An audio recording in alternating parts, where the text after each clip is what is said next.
It's the weekly show about Pro AV with the hottest news in the AV industry. It's rAVe TV. Give it up for Steph and Gary. Steph and Gary. Hey, Steph. Hey, Gary. How are you? I am good. How are you? Happy Wednesday. Happy Wednesday to you, too. And I have a friend here who wants to say happy Wednesday as well. What do you think? Oh, boy.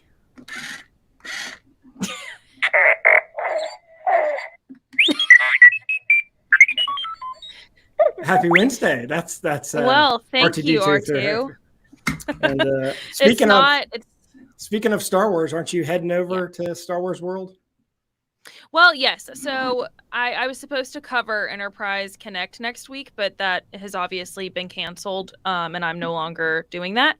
But I'm still going to Florida because we booked all these other tickets to do all these other things while we were there. So I was like, let's still go. So Kelsey and I will be heading down tomorrow evening. We are going to a rock festival on Friday. So we will be seeing Machine Gun Kelly, which, you know, I've brought this up multiple times. I have to see Machine Gun Kelly. 6 or 7. Yeah. And then we're going to do Universal. I've never been to Universal Studios before. Okay. So we're doing that on Saturday, and we're going to Halloween Horror Nights, which I've never seen. So I'm excited to be scared.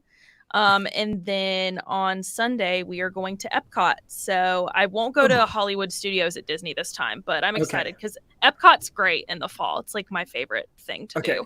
So if you go to Epcot, you got to do me a favor. There's this brand new restaurant there called Space 220. Oh, look at that. Yes, it's got a whole bunch of Panasonic projectors and a lot of really cool technology driving the experience. And these are artist renderings, but it's like you're on the space station eating. So you're completely immersed, like you're on the space station eating. I want you to see what it's like. It's over there where the Guardians of the Galaxy ride is. I think it's even part of the ride. It just opened up last week. So try to make a reservation and go. Okay, yeah. I think I looked it up, and I think that they're allowing walk-ins for the day that I'm going to be there, but they're going to stop walk-ins on like the 27th or something. So I'm excited to go see it. And I think you said Panasonic did all the projectors in there, right? Yep. Panasonic did the technology, and Epic Games, the company here using their Real Engine technology, did all the content.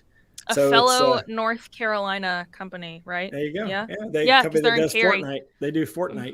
Mm-hmm. But it's exciting.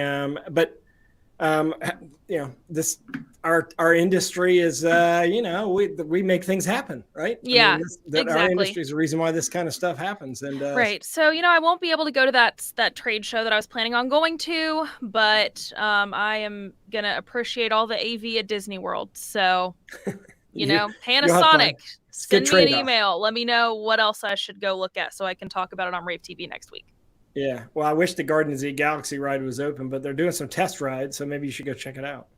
I'm glad that they're not trying to make the Tower of Terror the Guardians of the Galaxy ride like they did at Disneyland. Yeah. Because I like the Tower of Terror the way it is. Like, I don't want them to ever update that ride. Like, there are ones that I don't care about, and I'm like, if they change it, it's whatever. But Tower of Terror is one that I'm like, no, that has to stay exactly how it is. Well, look, we're coming to you live. This is our weekly TV show. Steph Beckett and I do this every week, every Wednesday at noon. And thanks to 2 big sponsorships from Legrand and from Shure, we're able to bring this show to you on our website, on LinkedIn, on Twitter, Facebook, all the places that you need to see it. Exactly. And today we have a special guest, a friend of mine who's been in the industry a long time. He's taught me more about USB and connectivity than any human on earth, and that's Joe Cornwall from Legrand AV. Joe, how are you doing today? I'm doing great, Gary. How you doing, Steph? How you doing, Gary? Great to be here. Thanks for inviting me on. Yeah, no, listen, like I said, you've taught me more about USB technology than, I was curious about all this, especially when USB connectivity got fast enough, meaning bandwidth, where we could do video. And it blows me away now how quickly that actually happened. I remember you and I talking about it offline one day after you finished teaching a class about how the MacBooks had higher bandwidth on 2 of the ports than the other 2 ports. And it was causing some problems in our industry because some people didn't realize there were some differences there. But, talk to us about, kind of what are the kind of things that you're seeing out there and the technology that you're doing the latest training on and things that people are asking about over there at Legrand. Yeah, there's a lot of really cool things that are happening. So let's stay with the USB theme for just a second. USB 4 is about to drop. So here's what happened, right? When we think about Wi-Fi, we had like Wi-Fi 802.11a and B and N and C and AC and AZ and all these crazy letters. And then finally they said, you know what? We're going to call this Wi-Fi 5. And that covers everything that we did. And then they came up with this new thing, Wi-Fi 6. So we have those two things that are out there. Along comes USB. And USB looks at it and says, yeah, we don't have anybody having a problem understanding what we're doing. It's clear as day, right? Yeah. So how can we make it better? So they came along and said, all right, everything's going to be USB 4. That's going to be the new standard that's dropping. USB 4 takes us to, wait for it, 40 gigabits per second across a USB Type-C connector. Just absolutely insane. This will support 8K 60, as though we need to talk about 8K. I think we want to talk a little bit about Discus, and I'll kind of give you my take on where 8K is in terms of applicability in some commercial AV at that point. So we're seeing that really change. We're seeing Thunderbolt that's dropping in. One of the big things that excites me about emerging technologies, and I'll be talking about emerging technologies at the Emerging Trends Day at InfoComm 21. I'll be emceeing that this year. One of the things I'm excited about is ATSC 3.0. So now we're seeing an over-the-air version of an over-the-top delivery system that I think, well, it's the first legitimate change to broadcast high-definition television since we went digital back in 1990-something-ish. 7, yeah. Yeah. So...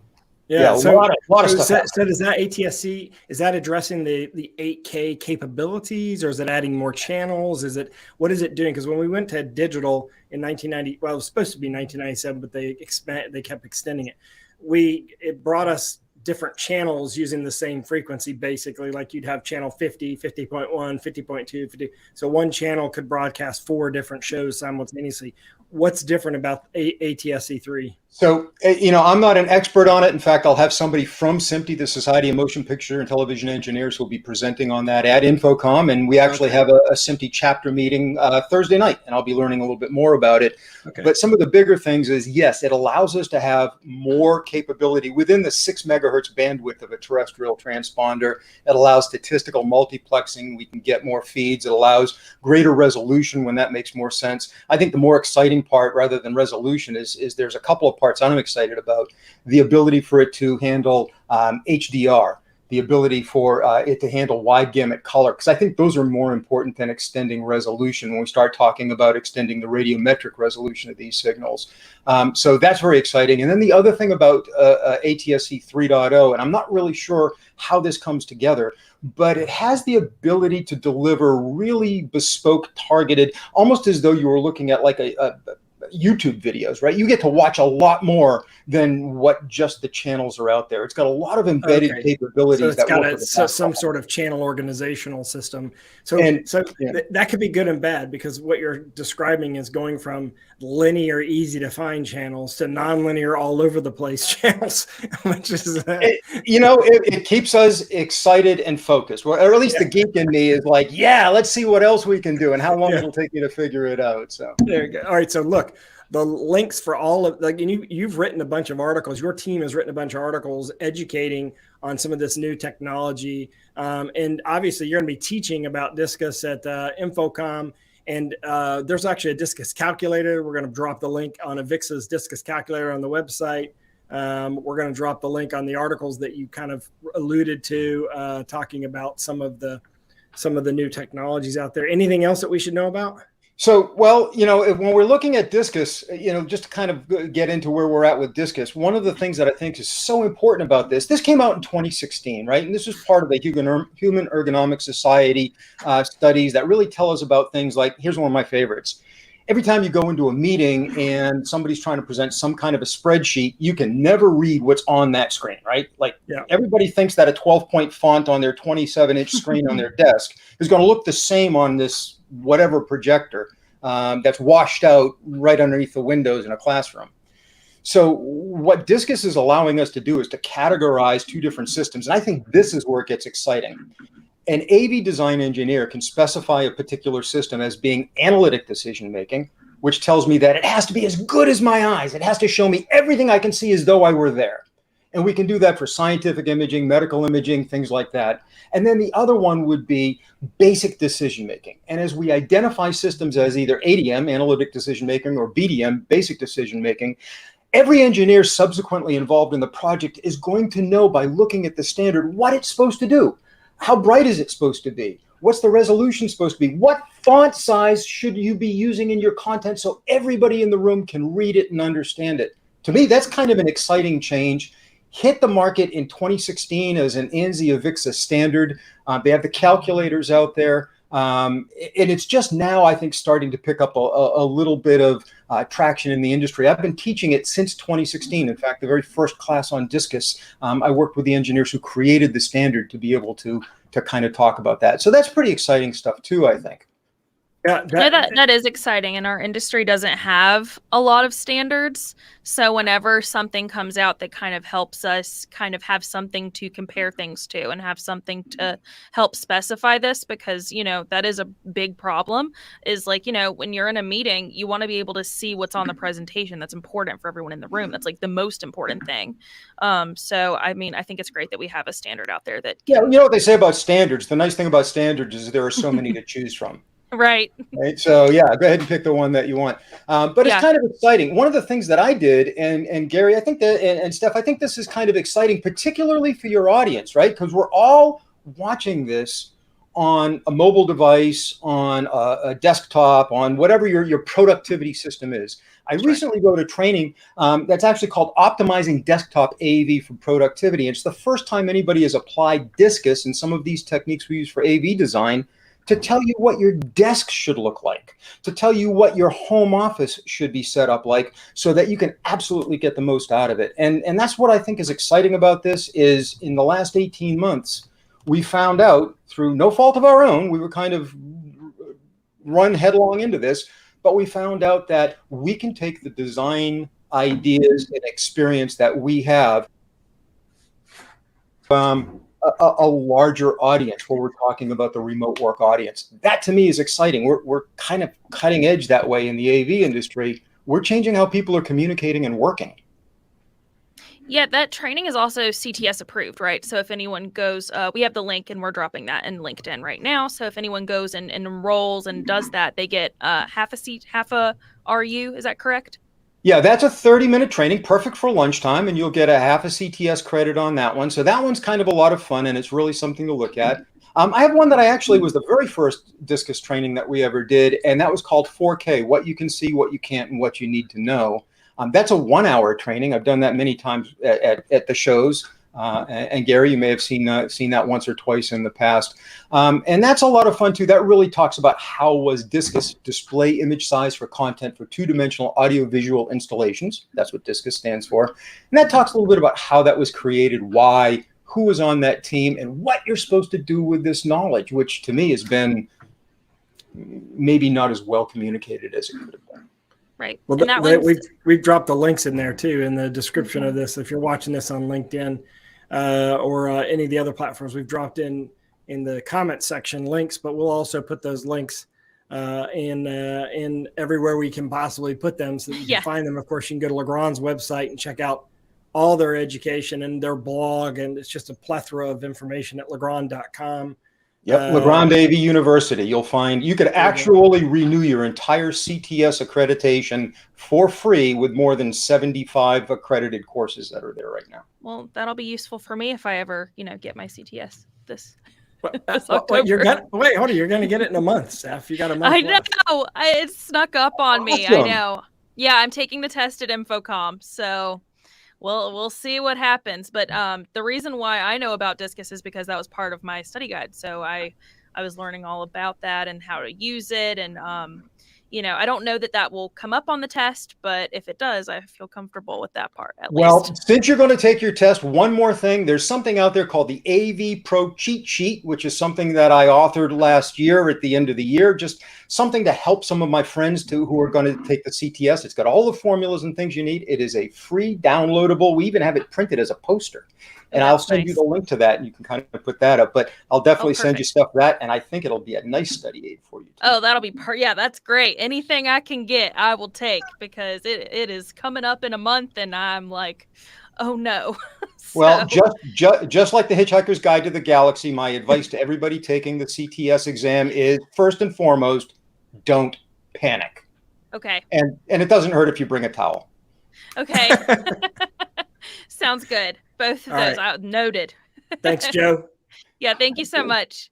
And hey, check out Barco's installed their 100th digital cinema projector. 100,000th. Yeah. Oh, sorry, digital 100,000. What did I say? 100. So Yeah. So like- this started in 1997. Actually, it started technically in 1999.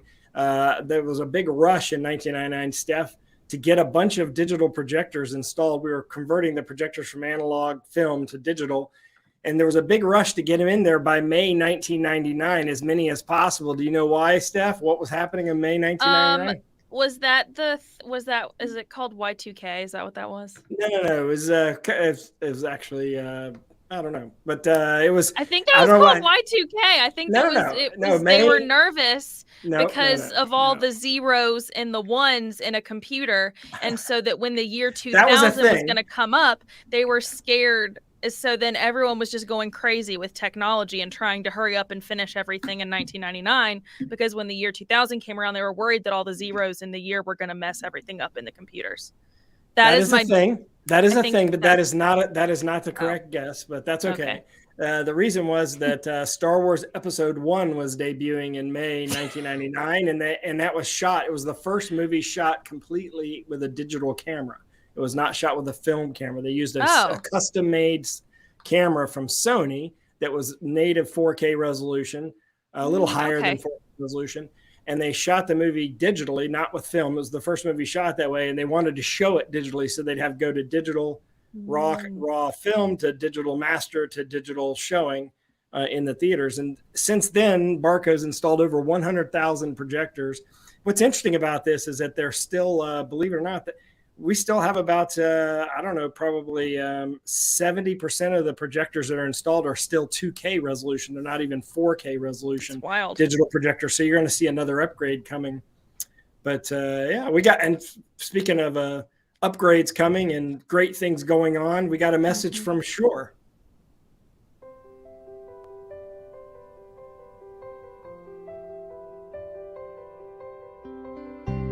Hi, I'm Chris Lyons with Shure.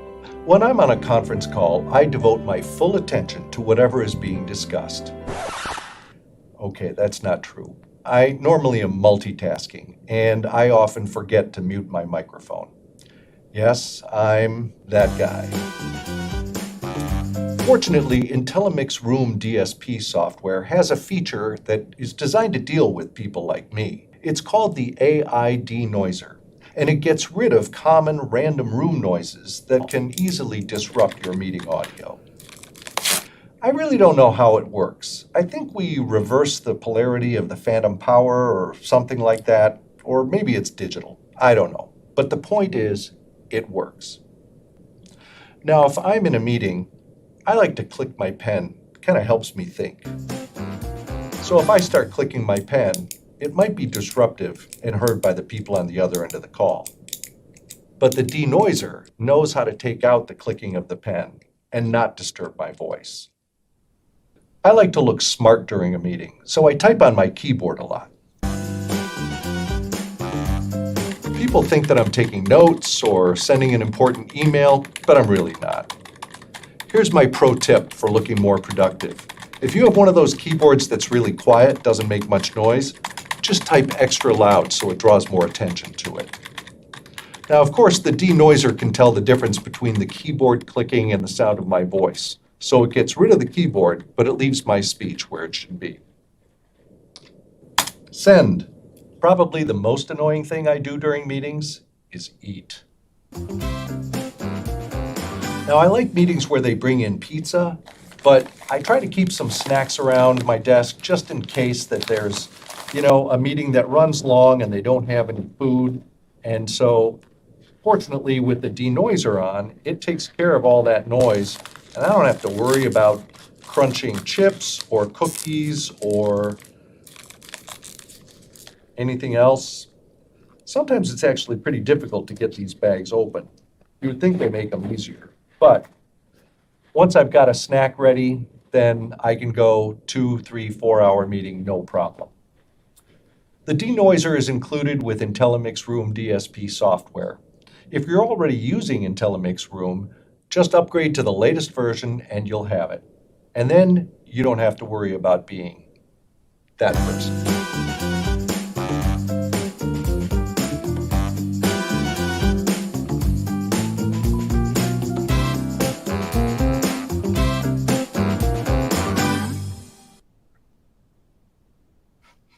Well, thank you so much to Shore for that video, because that makes me laugh so hard.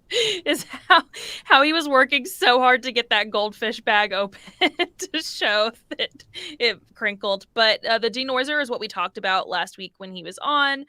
So we thought that demo video would be really fun to include to show you guys how it works and how it can literally turn any kind of clicking noise off so that all you hear is someone's voice, which is going to, I'm sure, be invaluable in the next long while to come.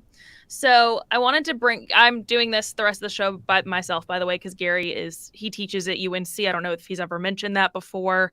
I don't think so. But he had to go teach a class. So I am continuing to do it for the next couple of minutes by myself. But, he was talking about good things going on in our industry. Speaking of that, our very own Megan A. Dutta interviewed Dave Labuscus last week. So we just all had a lot of questions about what's going to go on with Infocom. We had a few trade shows get canceled last week or just pushed to completely virtually. What does that mean for Infocom? What does that mean for the industry? So luckily, our Megan Dutta interviewed him, and we're going to show you a clip from the interview real quick. Hello, and thanks for joining us today. I'm Megan Dutta, the Director of Emerging Markets at rAVe, and today I have Dave Labuscus of Avixa with me. Hey, Dave, thanks for joining me. My pleasure, Megan. Thank you for having me. Yeah, we're so happy to have you here. So let's just get this out of the way. Yesterday, NIB, Enterprise Connect both canceled their 2021 shows. The question everybody wants to know, does that have any impact on Infocom 2021 in person in Orlando? They canceled their shows? Yes, breaking news. Thanks. No, and yes, let's get that out of the way. No, it does not. They didn't include me in their decision making. I don't know what the basis of their decision making process is or how they go through that process. But I certainly respect their right and privilege and responsibility to make the best decision they can. So if you want to catch the rest of that interview, it is on ravepubs.com. It's also on our YouTube channel and pretty much anywhere where we post videos. And you should watch the whole thing because I don't want to brag, but Dave Labuscus did call me a rock star, so must be true. Anyway, the next thing I wanted to bring up was a column by Alexis Lebroy. She wrote about why it is important in our industry to create opportunities for young people. So she talks about how young people, they're pretty much going to be the future of our industry. We're already flooding the workforce. And that's going to happen in AV as well. And she talks about some ways and some ideas she has so that we can create a great support system and mentorship for those young people entering the industry. Because the thing about it is young people sometimes don't even realize what the AV industry is. So there are ways that you can kind of find them in college, find them in high school, and start introducing them to the world of AV. So I agree that it's very important, and you should read it to catch a few of her ideas because they're really great. So finally, I just have a short case study I wanted to bring up. This is with Extron. So I don't know if many of you are familiar with Twitch, but it's like a gamer thing where they live stream and you can see what games they're playing. But they have a New York headquarters, so they kind of collaborated with Extron to enhance the workflow in their meeting rooms so that all of those work much more smoothly. Because, while, Twitch is a platform, they still need to meet and do their jobs. And that is important to have matrix switchers in your office that work properly so that you can meet and get everything on the screens in a proper manner. So I think that's about it. That's our show. Happy Wednesday. We will see you next Wednesday at noon. I will be joining from Florida, so I will not be in the studio next week, but I will still be there. So we will see you then. That's our show. This is rAVe TV. I'm Steph Beckett, and goodbye. It's the weekly show about Pro AV with the hottest news in the AV industry. It's rAVe TV. Give it up for Steph and Gary. Steph and Gary.